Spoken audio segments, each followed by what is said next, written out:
Everybody, hello. Today we are going to talk about mental models.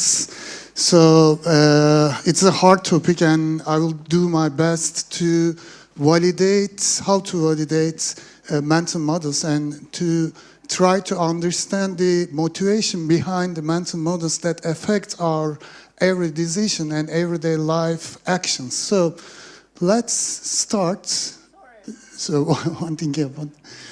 Okay, no problem. It's coming. So I'm going to start with my personal background. And I don't like to speak too much about myself, but for all of you who don't know anything about me, maybe it will be better to give some information about me. And these are the numbers. I don't care too much about numbers, but can give some idea to you about my experience. And on the left side, you can see the events and companies that I established. And we are going to have a Scrum at Scale Summit in Berlin in October. And if you have time and chance to come and see what's going on there, we will be happy. So I'm coming from software development discipline. When approximately 15 years ago, I moved to Agile part, and then while I was working in Sony, we got an Scrum training, and that changed my entire life. Since then, I'm working in this field, Agile, and for almost 10 years, I'm acting as an Agile consultant. So I said that I don't want to talk too much about myself. I don't like it, but I'm going to start with a small story of mine. So years ago, I used to believe that I can't draw. So this was a kind of a strong feeling and strong belief that I even didn't try to draw anything. And one day, someone said to me that everybody can draw.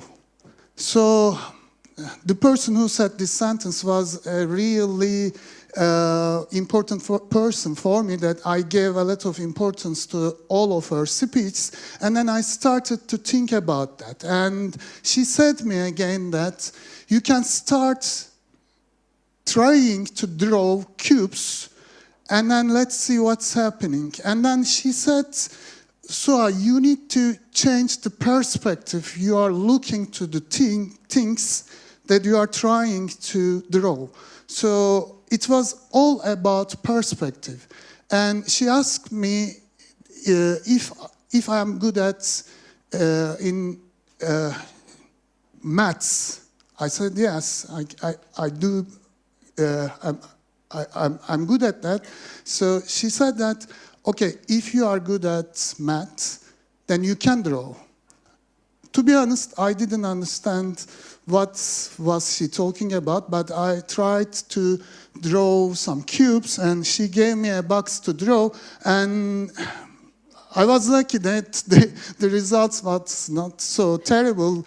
If so, the results was so terrible, it will most probably discourage me to continue, but I keep trying, and the next day I got bored, and I just wanted to draw what I want, so I was always trying to draw some boxes, so it didn't make any sense to me, and I didn't really uncover what was the idea behind drawing cubes, but later I understood that it was about the perspective, and it was about seeing the things and imagining that we draw it. So understanding the angles, lights, etc. So, but I quitted drawing the cubes, and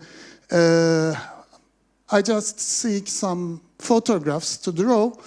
So here are the first results, and these were the first tries that I tried to draw. So, and I showed it the person who said me that everybody can draw, and she got shocked a little bit, and she asked, "Did you draw this?" I said, "Yes." And also, I mean, this is the paper, and I did it. I mean, so and at that point, I realized that the beliefs affect the action, affect the decisions, and it whether encourages you to try something new or not. Because I was believing that I can't draw even a stick man, but I never tried it. So what had changed was basically the mindset. By the way, all the drawings in the presentation are done by myself, and all of them are hand-drawn.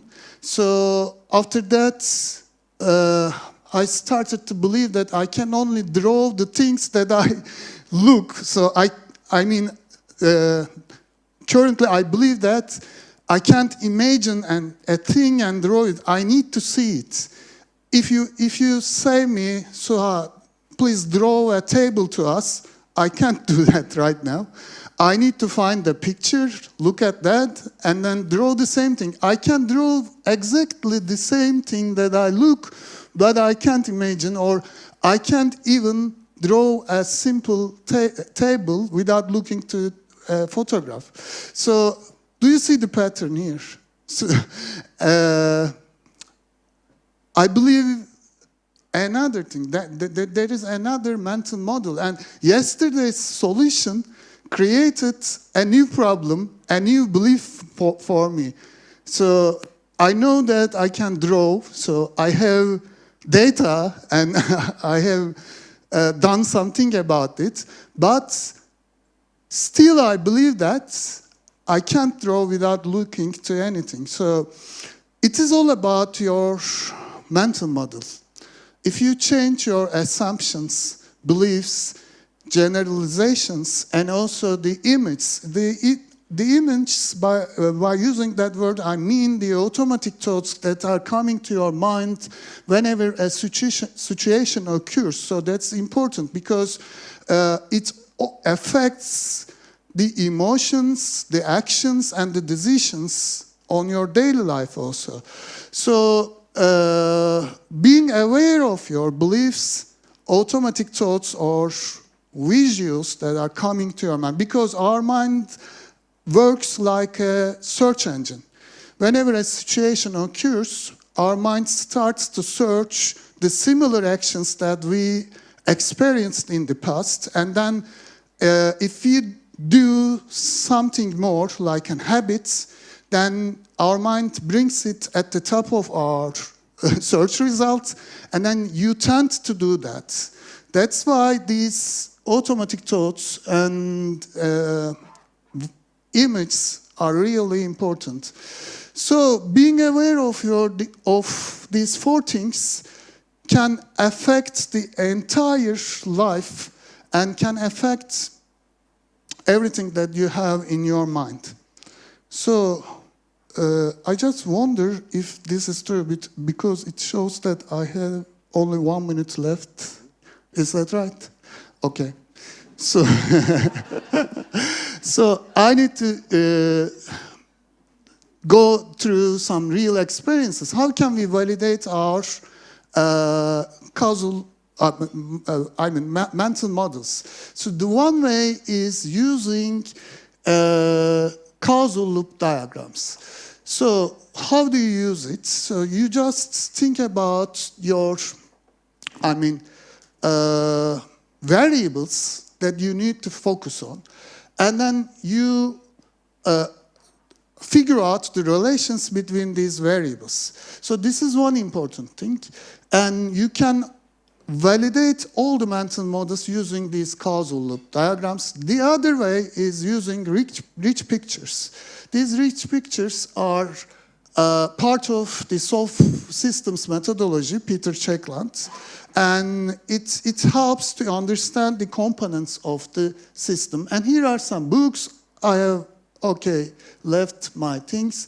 So Thinking in systems, my suggestion. And the last one is the fifth discipline, to understand the mental models, Peter Sanch. So thank you for listening.